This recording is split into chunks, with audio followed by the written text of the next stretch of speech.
She pushed open the glass doors of the Royal Meridian, like someone stepping into familiar territory. Not impressed, not intimidated, just present. And when a black woman walks with that kind of calm, the world always pauses long enough to misunderstand it. The lobby was a cathedral of wealth.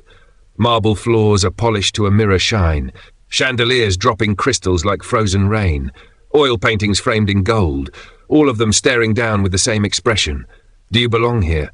But she'd seen better, owned better. She'd walked through airports in Geneva where diplomats scrambled to greet her. She'd sat at negotiation tables where billionaires waited for her signature before making a move. So a fancy hotel lobby? Light work. Yet she felt it the moment she stepped inside. The shift. Glances that lingered just 1 second too long. Whispers too soft to catch but too obvious to ignore. The kind of silent judgment black women learn to read long before they learn to write their own names. She didn't break stride. Her tailored navy suit moved with her like it was built for her posture alone. Her hair, locks wound into a neat, elegant bun, framed her face with a softness that didn't diminish her authority. She wasn't just walking in. She was claiming space without saying a word. But the first person to greet her wasn't greeting her at all. The receptionist saw her approaching and immediately pasted on a smile, the kind that stretched wide but never warmed the eyes. She'd seen that smile too many times. It always came from the same place, fake politeness masking real discomfort. "Check-in is around the corner," he said, his voice honey-sweet on the surface but carrying a sting underneath. He pointed, not toward the velvet-roped VIP desk in front of him, but toward the small, dimly lit counter tucked behind the elevators, the one used for discounted online bookings and tourist bundles. She didn't move. Not because she was shocked, she wasn't, but because she wanted to see how far he'd go with his assumptions. The receptionist didn't ask her name, didn't ask for her reservation, didn't ask if she was there for business, pleasure, a meeting, anything. No. He saw a black woman in a luxury space, and his brain filled in the rest with stereotypes he'd never say out loud, but practiced daily. She offered a quiet smile. Not friendly, not angry, just enough to say, "I see exactly what you're doing." He followed up before she could respond. "Those rooms are more affordable," he said, softening his tone like he was doing her a favor. "The premium suites on this side start at a much higher rate." To him, it wasn't information. It was a warning disguised as hospitality. Behind her, someone coughed, one of those forced coughs people use to hide their amusement. A couple near the fireplace exchanged glances, lifting their eyebrows as if to say, she definitely walked into the wrong lobby. She didn't flinch. In her world, disrespect didn't come as shouting. It came as an assumption, soft-spoken bias, smiles sharpened into weapons. Because for some people, the moment a black woman steps into luxury, they treat her like she's trespassing. She raised her eyes to the sign behind the receptionist. "Premium guests and chairman's board level, check in here." A sign she had personally approved 3 years ago during a board-wide rebrand, a sign he clearly thought she didn't deserve to stand beneath. He cleared his throat, mistaking her silence for confusion. "Ma'am, this area is for VIP guests and board-level members only," he said, leaning forward slightly. "I can show you the correct place." She bit back a laugh, not out of humor but out of the absurdity. This man was gatekeeping a building she partially owned, with decor she had selected, policies she had signed off on, and staff she had indirectly paid. But she didn't correct him. Not yet. Instead, she shifted her weight, letting her bag fall softly against her leg, a quiet reminder that she wasn't in a rush. Patience wasn't weakness, it was a strategy. "Are you sure?" she finally asked, her voice calm, smooth, and dangerously steady. Something in her tone made the receptionist blink, just for a moment, like a tiny alarm had gone off in the back of his mind, but instead of listening to it, he doubled down. "Yes, ma'am, I'm very sure," he insisted. "This area is restricted. The chairman of the board is arriving today. We need to keep this space clear." The chairman of the board. The same chairman who answered her. The same chairman who once said, "Nothing moves until she approves it." The same chairman whose contract, salary and job title sat directly under her voting authority. Oh, the irony. She inhaled slowly, letting the air settle in her chest. He was so committed to misunderstanding her that he didn't even hear how ridiculous his words sounded. And that was the thing. Racism doesn't always foam at the mouth. Sometimes it wears a suit. Sometimes it smiles politely. Sometimes it hides behind policy. And sometimes it points black women toward the budget desk without even asking their names. But the lesson he was about to learn, it was coming fast, and it would burn into his memory forever. Before continuing, she turned slightly toward the camera, toward the audience watching her story unfold, and offered a brief reminder. By the way, if you're watching this and you're feeling this scene a little too personally, hit subscribe. We tell stories that don't whisper, they expose. Then she turned back to the counter. The receptionist had already moved on, assuming the conversation was finished. But she wasn't finished, not even close. She stepped forward, her voice finally cutting through the lobby with the quiet force of someone who leads entire companies without raising her volume. "I'd like to check in here," she said. "This is where I belong." The receptionist blinked again, confusion mixed with irritation. He didn't realize that in less than an hour, every staff member in that lobby would be scrambling, not to redirect her, but to serve her. Because this wasn't just another guest. This wasn't just another reservation. This wasn't even just another wealthy woman. This was the person who signed the front and back of the checks that kept this hotel alive. And the man mocking her was about to discover exactly who he had underestimated. Because sometimes the richest person in the building is the one you tried to laugh out of the lobby. She didn't flinch. She didn't blink. She didn't step back toward the cheaper wing he pointed to, and that alone irritated him. Because in his mind, people like her always backed down. They apologized. They explained. They justified why they were standing in a place they weren't supposed to be. But she just stood there. Perfect posture, tailored suit, expression calm enough to be mistaken for indifference. It wasn't indifference. It was discipline. A woman who had learned long ago that silence can be sharper than any insult. He cleared his throat dramatically, as if she was wasting his time. "Ma'am," he repeated louder, pausing to make sure nearby guests heard him. "These suites are extremely expensive." The couple behind her reacted exactly the way he wanted. Small smirk, raised brows, that slow nod that said, "Ah, makes sense." She watched all of it. Not with anger, with study. Because people tell you who they are long before they realize you're listening. And in less than 5 minutes, he was about to tell on himself in a way that would follow him for the rest of his career. He leaned sideways toward his co-worker as though he were whispering, but made sure she could hear every syllable. "Another one trying her luck," he muttered. A short laugh from the co-worker, a quick side-eye. Two people who thought they were subtle. They weren't. She kept her gaze on the receptionist as he straightened up again, adopting a look he assumed passed for professionalism. "Are you sure you're in the right place?" he asked, for the third time. This time, slower, like he was explaining something to a child. She didn't answer. She simply reached into her bag and pulled out her wallet, sliding her ID toward him across the marble counter. Not aggressively, not defensively, just deliberately. A reminder that she didn't need to raise her voice to make her presence known. But he didn't pick it up. He looked at the ID the way a bouncer looks at someone he's already decided not to let in. He pushed it back with one finger. "Ma'am," he said with a shallow smile, "we don't want you to feel embarrassed. The chairman of the board will be here today. This area is restricted." Restricted, as if that word held power, as if she wasn't the reason that word even existed in the first place, as if she hadn't sat in boardrooms with real power, power with teeth, power with reach, while people like him fetched water for directors. She exhaled softly, not because she was irritated, but because she already knew where this was going. He finally picked up his favorite weapon, a glossy, overly cheerful brochure for budget travelers. "We have great rates at our sister hotel nearby," he said, still smiling. "More affordable options, more comfortable for guests who aren't familiar with our high-end service." A woman in line behind her laughed quietly. The co-worker pretended to type but kept glancing up. The receptionist rested one hand on his hip like he'd won something. She tucked her ID away with a grace that didn't match the moment. Because what he didn't understand, what he couldn't understand, was that she wasn't fighting for a room. She was watching a lesson teach itself. And within minutes, the same man who was mocking her would be praying she didn't remember his face. She placed her bag gently on the floor and took out her phone. Not to complain, not to argue, simply to check the time. The GM was scheduled to arrive soon, but they thought he requested the meeting. They didn't know she did.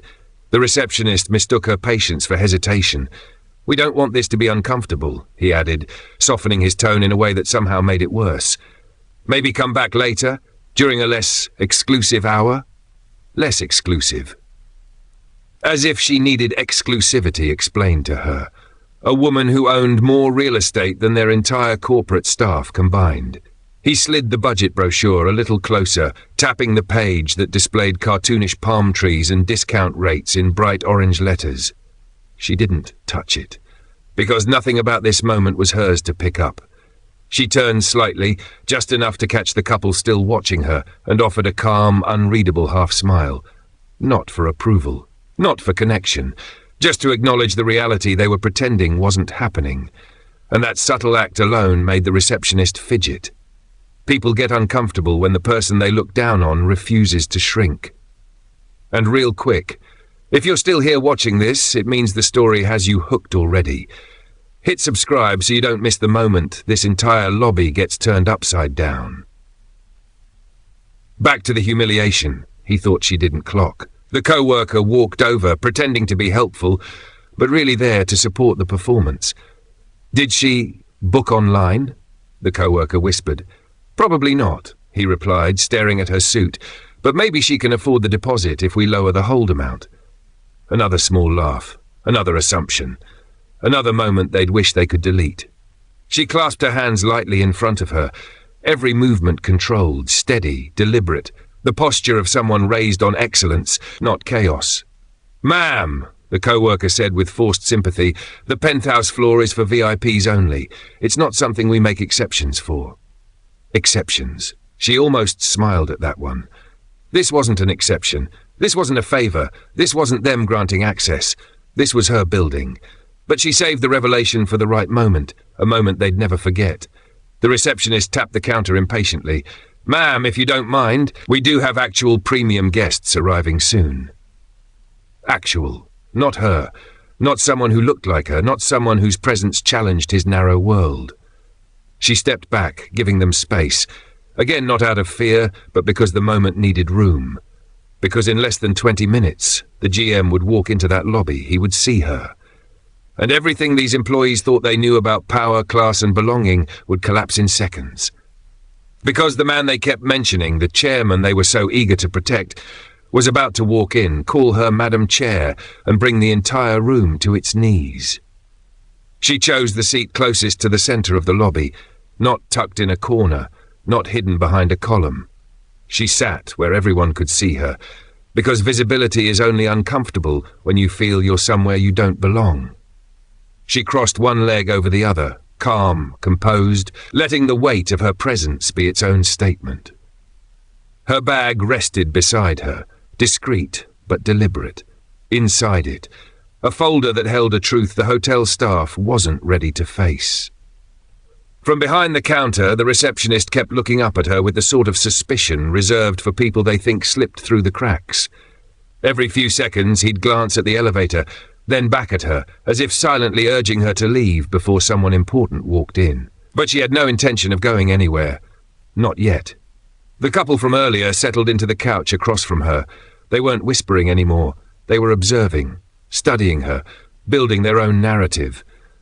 "Maybe she's waiting for someone who works here," the husband said under his breath. The wife nodded. "Or maybe she wants to see the penthouse floor, just to take pictures." A soft smile touched her lips. The stories people create when they don't know the facts always reveal more about them than about you. What they didn't know was that in less than 10 minutes, the story they invented about her would be shattered, publicly, loudly, and with no room for denial. The receptionist whispered again to his co-worker. Both glanced her way. Both looked mildly irritated that she was still sitting there. He pulled out a guest logbook and pretended to flip pages, even though he hadn't checked her name, hadn't checked her ID, hadn't even confirmed anything beyond the assumptions he carried like luggage. She glanced at her watch. 2 minutes early. right on schedule. Because this wasn't improv. This wasn't a coincidence. This wasn't an awkward moment she stumbled into. She planned this. Her board had approved a site inspection 2 months ago. Her company had finalized the acquisition 3 weeks ago. And the GM had been preparing all morning for a meeting with the chair. A meeting the staff believed was about budgets, expansions, and shareholder directives. They weren't wrong. They were just missing one detail. She was the chair, not a director, not a consultant, not a representative, the owner. The one whose initials appeared on every executive document. The one whose signature finalized the purchase of the building they were standing in. The one whose decisions determined the future of everyone employed here.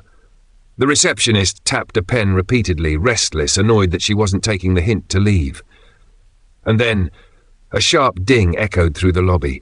The elevator doors slid open. A tall man in a perfectly tailored suit stepped out. He carried a thick binder labeled Corporate Valuation Report, and he moved with the focus of someone on a mission. The GM. The room shifted instantly. Staff stood up straighter. The receptionist adjusted his tie. The couple stopped talking. The co-worker smoothed her shirt and prepared her best smile. He scanned the lobby once. His eyes found her, and his entire posture changed. He froze mid-step. Blinking once, twice, then moving faster than anyone expected. He crossed the lobby with urgency, the kind of urgency that doesn't come from panic, but respect. "Madam Chair," he said as he approached her, voice low and reverent. "We weren't expecting you to arrive early." Silence. The kind that slaps the room awake. The receptionist's jaw dropped so fast it was almost audible. The couple's eyes widened. The co-worker's entire face rearranged itself into shock. She rose from her seat slowly, giving the moment time to breathe, letting every assumption that had been made about her sit heavy in the air. The GM extended his hand with both respect and caution. This wasn't customer service. This wasn't hospitality. This was a hierarchy, and she was at the top. She accepted his handshake with a calm, effortless authority. "Traffic was lighter than expected," she said. "I thought I'd take a look at the lobby operations before we begin." She didn't look at the receptionist. She didn't have to. The GM did. And that glance alone was enough to drain every ounce of colour from the man's face. Because in the next few seconds, the receptionist was going to realise that the woman he mocked, redirected and dismissed, was the one signing his paycheck. The GM flipped open his folder, ready to begin the scheduled briefing, but she held up a hand. "Before we go upstairs," she said, "I want to ask something simple." The GM straightened. Of course. She didn't raise her voice. She didn't shift her tone. She didn't even inject emotion. "When I arrived," she began, "your staff made certain assumptions about who I was and why I was here." The GM's eyes cut sharply toward the front desk. It wasn't anger yet. It was an assessment. Cold, analytical, managerial. Her gaze remained steady. "Before I decide on which operational changes to implement," she continued, "I'd like to know how your team handles high-value guests who don't fit the image they expect." The GM's jaw tightened, not dramatically, just enough to confirm he understood exactly what she meant. "Madam Chair," he said carefully, "I assure you, this will be addressed." "Good," she replied, "because this lobby tells me more than the financial report ever will. And if you've been watching from the start, you already know this story isn't slowing down. Hit subscribe so you don't miss the moment everything flips on its head." The receptionist tried to stand taller, but panic weighed him down like wet cement. He opened his mouth to speak, but no words came out. Proper. Because nothing he said now would change the fact that he'd treated the owner of the building like an intruder. She turned back to the receptionist. The receptionist stood frozen behind the counter, hands flat on the marble like he needed something solid to keep him upright. A minute ago, he was the gatekeeper of luxury. Now he looked like he was trying not to collapse under the weight of his own assumptions. The GM's greeting, "Madam Chair," still echoed through the lobby, hanging in the air like a verdict. Guests stopped pretending to mind their business, heads tilted. Conversations paused mid-sentence. Even the couple who had smirked earlier now stared like the ground had shifted under them. And in the middle of all that silence, the receptionist finally whispered the only words his mind could form. "Madam Chair?"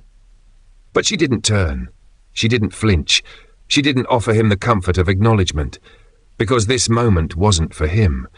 It was for every version of herself who had ever been dismissed before being seen. And the next thing that happened made the entire staff rethink their jobs. The GM stepped forward, shoulders squared, voice suddenly sharp enough to cut through the tension. "Who assisted Madam Chair when she arrived?" he asked. Not a shout. Not anger. Just precision. The kind of controlled disappointment leaders use when they already know they're about to unravel someone's entire day. The receptionist opened his mouth, but what came out wasn't an answer. Just loose pieces of panic. He couldn't even form a sentence. And in that trembling moment, he realized something important. Power isn't loud. It's the silence that makes you confess without being asked. She stood, finally rising from the lobby chair with the same composure she had walked in with. No rush, no theatrics, just a quiet confidence that drew every pair of eyes toward her. Her heels clicked lightly against the floor as she took a step, then another. All while the receptionist desperately wished the ground would open and swallow him whole. But what she did next wasn't revenge. It was something colder and far more unforgettable. She walked past the front desk without slowing down, without offering a glance, without giving him the validation of a reaction, because responding would imply that he had enough power to affect her. He didn't. To her, he wasn't a villain. He wasn't an enemy. He wasn't even an obstacle. He was a reminder of how many doors she'd had to push through, a reminder of how often black women had to prove what others were simply assumed to have. As she approached the private elevator, the one only executives and top investors used, the staff scrambled. One employee rushed to push the elevator button. Another straightened the hallway rug she hadn't even stepped on yet. Someone else adjusted a vase like the flowers suddenly needed to impress her. The energy in the lobby wasn't respect. It was a realization. But realization always comes late for people who judge early. Before the elevator doors opened, a security guard approached the GM quietly. "Sir, should I escort her upstairs?" The GM shook his head immediately. "No, she doesn't need escorting. We need to learn."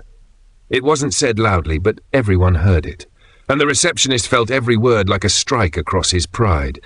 And while the lobby watched, something unexpected happened. Something that made the moment even heavier. The couple who had smirked earlier stepped forward, suddenly pretending they had admired her all along. The woman said, "We didn't realize you were someone important." She turned to them, not with anger, but with clarity. "I didn't become important when he said my title," she said. "I walked in with importance.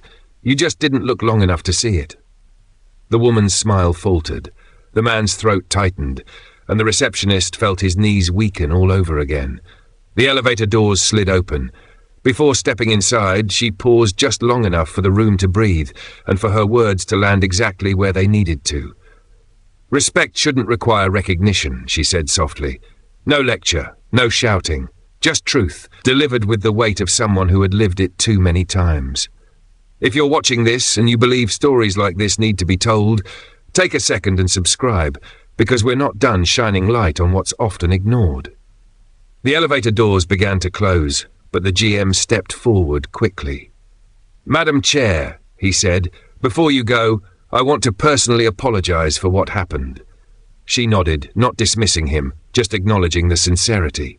"Fix it," she said, "not for me, for the next person who walks in looking like me."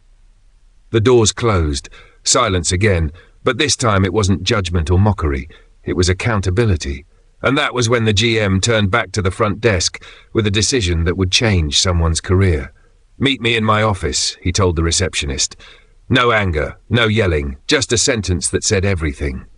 The receptionist followed him with slow, defeated steps. Guests watched, staff watched, the lobby watched.